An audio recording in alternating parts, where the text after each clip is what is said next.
Hey guys, so we're back with another video. This time we'll be talking about the men's Prefontaine 400 meters. Now, yesterday we spoke about the women's 100 meters hurdles as well as the men's 400 meters hurdles. Now, today we're back with the flat 400. We have the meet record, which is by the legendary Michael Johnson, which is 43.92, and then 2022's world best by Stephen Gardner in Bahamas, which is a time of 44.22. So now Prefontaine has been getting heat up from yesterday. Like I said, I will be covering some of my favorite events that had went down. So now we're up to the 400. So 400 is a love and hate type of event. It's either you're very good at it, but it requires a lot of consistency to run the 400. So this time we'll be watching the Prefontaine 400, which now Michael Norman broke Michael Johnson's time, which is, this is amazing. So let's check it out. Man in the world this year, the Bahamian run 44.22. Michael Norman certainly capable of that. Now, Norman hasn't been looking like himself since he left the NCAAs.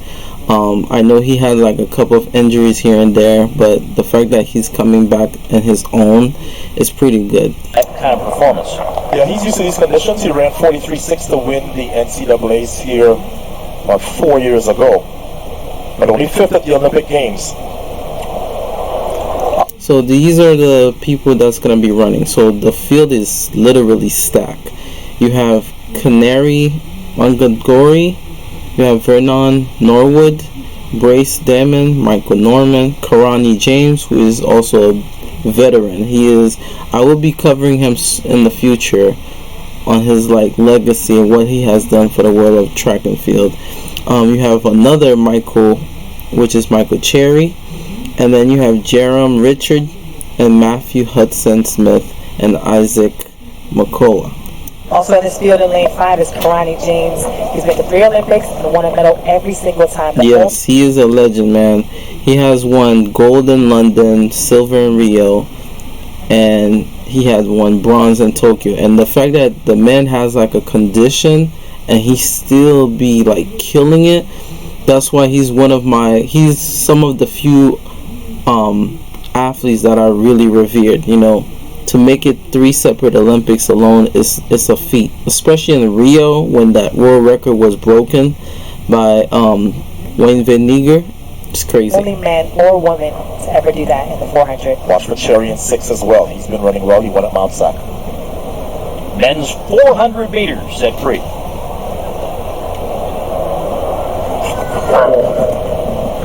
Let's go. Oh, false start. Somebody false started. Sometimes it's a false start, sometimes it depends on what's going on. Smith in lane 8 didn't move at the time. Well, I was going to say, I was surprised they held up in the first position so long. They were just sitting there, everybody was settled. I was like, why are they taking so long to stay set? So I was surprised that there was a callback. Everybody could hear it. And we talk about James, he's got the perfect set. You always want gold, silver, and bronze as a matching set, for the purposes. Not really, Paul. It's better to have 3 golds. We talk about her bronze. Are we allowed to talk about Sonia's bronze? We are. I guess we are. 4 goals. Only after a potential false start. But with James, also diagnosed with Graves' disease, the story of him and dealing with those health issues, he actually befriended Gail Devers, the American legend, with a few gold medals, and has kind of helped him understand how to manage his career with that disease. That's right. You talk about perseverance, and what makes what he has done even more impressive is that if you're not familiar with Graves' disease, it affects your thyroids and causes weight loss and fatigue. And the last thing you want, Otto, when you're training for the 400 is extra fatigue. So it's just been amazing what this young man has been able to do, and he's running well again this season. I'm going to flash forward it just a little bit, guys, so we could get more into the race. 2018 to his outside is Isaac and the European. Because normally when there's a false start, thank God that no one was disqualified. So I guess everybody's gonna get back into the groove of it. And Hudson Smith should be used to this weather. He's from the UK. That's right. And you together. briefly mentioned Michael Cherry, who was the highest American finisher in the 400. And I just love watching him run. He's so consistent. You know, excited to see what all these melodies today. A really packed field. Second try for the start of the men's 400 meters. Cherry was good last year. This may be a great year for him. All right, we're finally off. Now we're underway cleanly. Michael Norman in the headband. Okay. That lane 4 position. And it's crazy, guys, because when I saw that on social media like Twitter or Instagram, and I heard like Michael Norman ran a what now? Because he hasn't been looking himself. So the fact that he's picking up the pieces, this is going to be very dangerous coming to Worlds. Especially it's going to be on the same track. Yeah, I can't wait. Just behind Karani James, and they head down the backstretch, and just on the inside there, Jermaine Richards in 7, taking up the stagger. Yeah, that's Jermaine Richards, who has made the most impression on the field so far, and Karani James now making a move. Michael Norman, who has the best speed in the field, now closing down everyone in front of him. This is gonna be a great finish. Come on. Yep, you see that smooth bend? The moment he got to like near passing the backstretch, he held his form. And if you could see, a lot of people's arms start going this way or this way. Eventually, when you're running the 400, you should definitely keep your hand to pocket. So the closer you get to the finish line, you have to tighten your position. Hold your form tighter. That's what he's been doing. He's pushing though. Against Karani James, and Michael Norman is going to win this one with a couple of strikes. Ooh.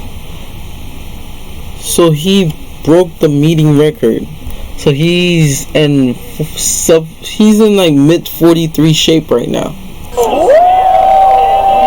Record held by Michael Johnson. Damn. Has now disappeared. Michael Norman woke up. He woke. Yes, he did. I gotta tell you, Coach Hart used to always say the most important part of the 400 They both did good.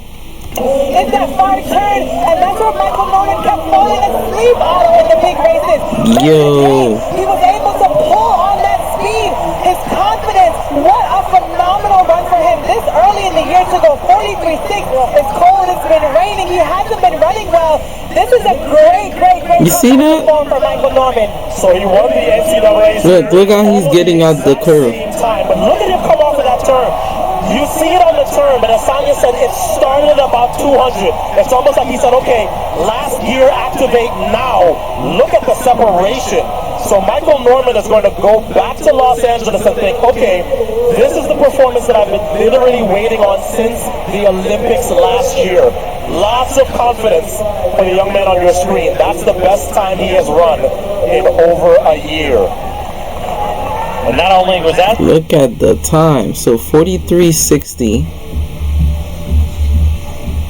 Karani James also beat Gardner's time, I think, if I'm not mistaken, with a 44.02. And then everybody else comes after. And Michael Cherry, I think he got 6. And then whoever else that was in between that, I don't even think they made it at. But Karani James still in top shape, and Norman. So if I'm making a prediction now, I believe it's gonna be head-to-head between Wayne, Karani James, Norman, and the Bohemian. What's his name? Stephen Gardner. That's what I feel. It's gonna be between Norman might get the world champ record. I don't know. It depends. It depends on how stacked the field is gonna be. a meet record, fastest time of the world this year by more than 0.6 of a second. Wow. That's amazing. Yeah, not an early statement, but perhaps a good sign of things to come. I mean, it is a wake-up call. I would say that. I'm gonna stop it here, like I said. But yeah, I feel it's a wake-up call from Norman, because I remember back in 2019, I remember at the World Championship in Doha, he pulled out because he felt something, and a lot of people was giving him backlash for that. But as an athlete, if you know yourself better than everybody else, if you feel something, to not injure yourself any further on in your season, it's always good to listen to yourself, even though the decision you make is sometimes doesn't please everybody. But if you hurt, nobody's gonna tell you how to fix it, so it's better to pull yourself back. But yeah, thank you guys for watching. If you guys are very interested in what I've been doing over the years, especially when it comes to track and field, because I know, and especially in track and field, we don't, as YouTube don't really, well, YouTubers such as that covers track and field sport don't do reactions to videos. So I'm probably one of the few that's gonna be doing that more often, because I want to not only talk about it, but at the same time show you guys what I'm talking about. So if you guys like what's been going on, I would love to tell you guys to add a subscribe button down below, as well as click the notification bell. And you know, if you want to see more of this in the future, the more you subscribe, the more that helps me put out more videos. And I'll see you guys in the next video. The next thing up will probably be shot put on the men's side, and then later on you guys will get something even later, which is the probably like 3 uploads, which is the 200 and then both 100 meters for the men's and the women's. See you guys later.